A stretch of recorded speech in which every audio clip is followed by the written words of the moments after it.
Magandang araw mga kaibigan.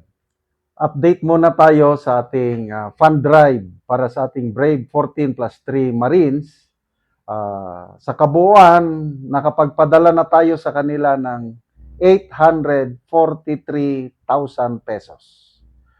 So, tuloy-tuloy lang ang pagtulong natin sa kanila dahil paparating naman ang panibagong warrant of arrest. Sa mga gustong magpadala, ito yung bagong GCash number natin, 0999-191-4876. Ang pangalan niya is Reniboy Julian. Ang address niya is Panipuan City of San Fernando, Pampanga. So, screenshot nyo na lang ito. Kaya pwede kayong magpadala sa kanya through GCash or kung taga-abroad kayo, nasa ibang bansa, pwede sa Sendwave, Palawan Express, Cebuana at iba pa. So yan po. Screenshot nyo na lang. Bigyan natin ng reaksyon, opinion ngayon itong Facebook Reel posted by Jesus Busidoki, isa sa mga matatapang at matatalino na DDS vlogger. Sabi niya, itong si Rapi Tulfo, sa tingin ko, sabi niya, opinion ko, baka kailangan niya nang magpatingin sa isang psychiatrist. Dahil daw, baka, pakinggan natin anong rason, bakit kailangan nang magpunta sa psychiatrist si Rapi Tulfo. Siguro marami mag-a-agree dito kung sabihin ko na baka naman kailangan ng magpa-check up sa isang psychiatrist si Senator Raffy Tulfo. Control freak na siya eh. He wants to control the person testifying. Gusto niya yung sagot kapareho ng nasa utak niya. Gusto niya yung sagot, yung ideal na sagot na gusto niya.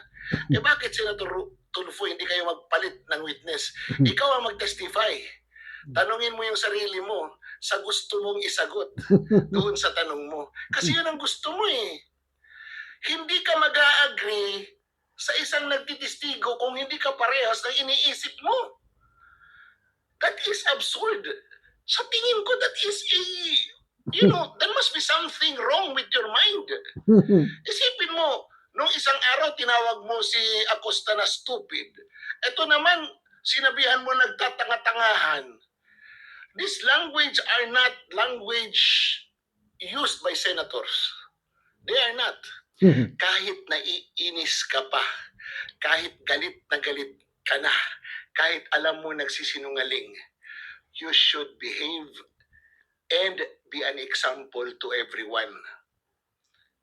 Correct. Correct.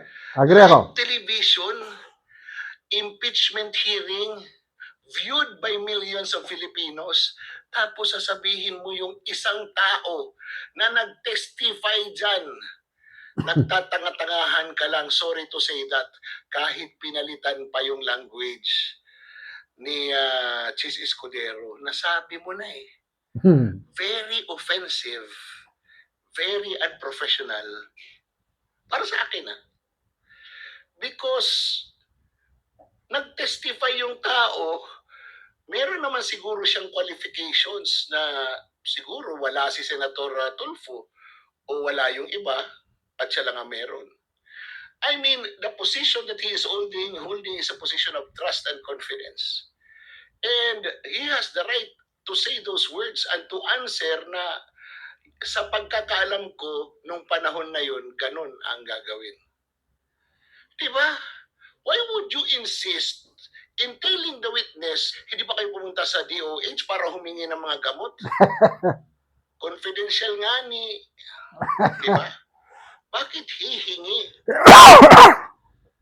ang isang case officer para dalhin doon sa kanyang asset?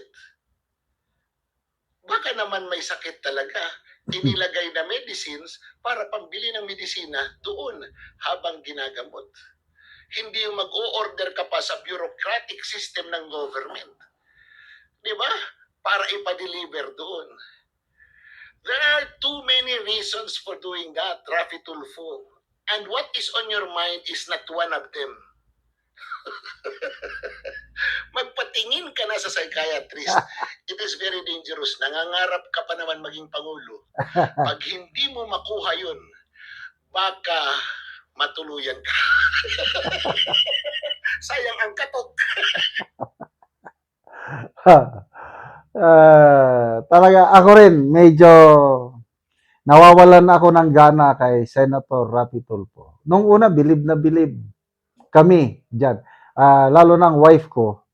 Nanonood kami noon sa Rapi Tulfo in action eh. Bilib na bilib kami dahil wow, ang galing, tumutulong.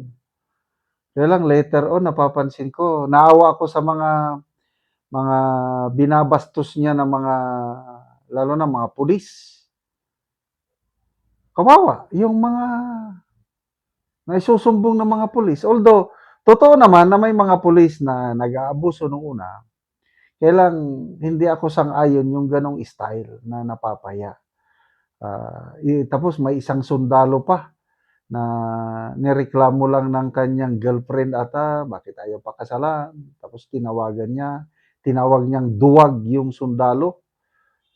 Yung sundalo na on that moment na tinawagan siya, nasa combat operation. Tinawag niyang duwag. The following day, namatay yung sundalo sa pakikipaglaban sa kalaban ng bansa. Tapos tatawagin niyang duwag.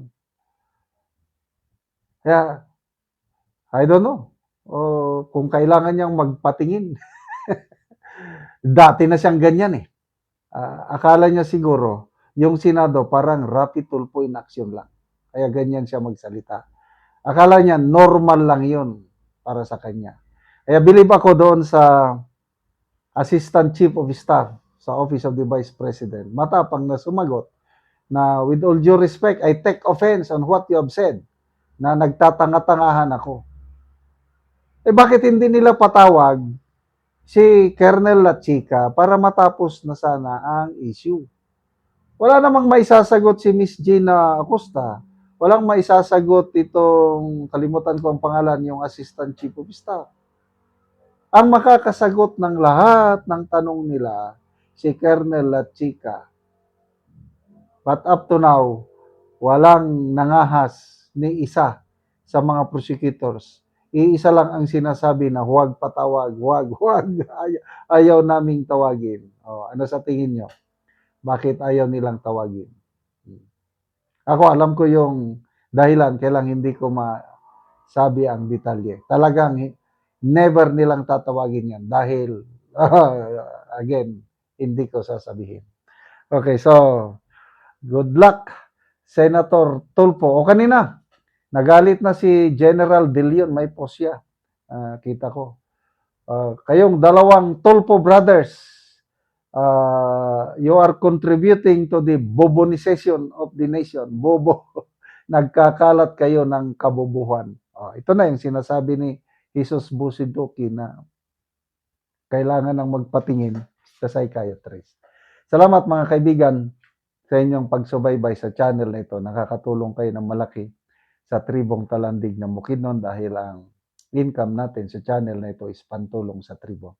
Namimigay tayo ng libreng yero at pako para makapagpatayo sila ng mas maayos na tirahan. Panoorin nyo ang video na ito.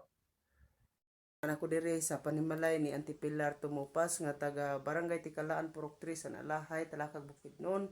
So muna ni ang itsura sa iyang atop nga mga buslot na gyud. So ato gid maklaro nga dako na gid ang buslot sa ilang atop. So natagaan din ni siya og yero nga iyang ipuli sa iyang atop. Karon mo na ni ang gihatag nga yero nga 5 kabuok nga digis. So ilan ang ipuli sa ilang atop nga buslot na. Una, salamat sa Ginoo nga tabang sa sin. Sa ako di pa makataod na ako kay wala pa akong bana. So dili pa nimo anti makaatop tungod kay wala pa siyang call. Oo, di pa na ako makatop kay. Oo. Di ko pa kakaya. Kini diri sa San Alahay 73 nami ang natabangan sa sin. Hinaot unta mapadayon pa ang pagtabang sa amuha. So Daghang kay salamat. so si 23 na mo anti ka pamilya Oo. nga natabangan dinhi. Oo. So dagan pagid anti ang nanginahanglan. Adagan pag unta nang inahanglan. Oo, so kuan pa gyud kanang naapay inyong mga silingan, kinahanglan gyapon og tabang. Naa pa. So pila na imong edad ante? 53 na ko. Si Angkol, 56. pila ka buk imong anak ante? 5. So 5. Unsa inyong mga trabaho ante? Umara. Mag-uumara. O ayara gyapon makakaon kung 4 ka bulan. 4 ka bulan aya gid maka-harvest. Ay, makarbis. So napa ka estudyante ante? Wala. Wala na. So tuig pa just kuya tong college kinagtigom pa. So alanganin pa sa panginabuhian. Alanganin pa. So salamat kayo ante. Sige.